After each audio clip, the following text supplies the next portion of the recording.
സുഹൃത്തുക്കളെ, ഇത് ഒരാഴ്ചയ്ക്ക് മുമ്പ് പാകിയിരുന്ന വേരിറക്കാൻ വേണ്ടി പാകിയിരുന്ന ചീനിക്കമ്പുകളാണ്, മരച്ചീനിക്കമ്പ്.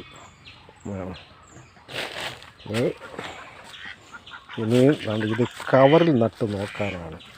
വേണ്ട, കവറിൽ കരിയിലയും മണ്ണും നിറച്ച് വെച്ചിരിക്കുന്നതാണ്.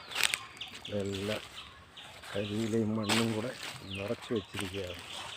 ഇനി ഈ ചീനിക്കമ്പ് ഇതിലെല്ലാം നട്ടു നോക്കണം. അപ്പോൾ എങ്ങനെ ഉണ്ടെന്ന് പരീക്ഷിക്കുകയാണിത്. അടുത്ത പ്രാവശ്യം അതിൻ്റെ ചീനി പിഴുത് നോക്കുമ്പോഴറിയാം അതിൻ്റെ കിഴങ്ങ് പിടുത്തങ്ങളാണ്. ഈ കവറിന് ധാരാളം ഹോളിട്ട് കൊടുക്കണം. വായുസഞ്ചാരം വേണം. വായുസഞ്ചാരം ഇല്ലെങ്കിൽ ഇത് കിഴങ്ങ് നീട്ടം കിട്ടത്തില്ല, കുറിയിരിക്കും. ഞാൻ കഴിഞ്ഞ വർഷം അങ്ങനെ നട്ട് നോക്കിയതാണ് ഇതുപോലത്തെ കവറിൽ. അപ്പോൾ നോക്കിയപ്പോൾ ചീനിക്കിഴങ്ങ് ഉണ്ടാകുന്നുണ്ട്, പക്ഷേ കിഴങ്ങ് നീട്ടം കാണില്ല. അന്ന് ഞാൻ ഈ കവറിന് ഹോളിട്ട് കൊടുത്തില്ലായിരുന്നു. അപ്പോൾ എത്രമാത്രം ഹോളിട്ട് കൊടുക്കാവോ അത്രമാത്രം ഹോളിട്ട് കൊടുക്കണം നമ്മൾ ഈ കവറിന്. അപ്പോഴും നല്ലപോലെ ഉള്ളത് നീണ്ട് കിട്ടും. അതായത് അല്ലെങ്കിൽ ഇത് കുറിയിരിക്കും ചീനിക്കിഴങ്ങുകൾ. ഓക്കെ.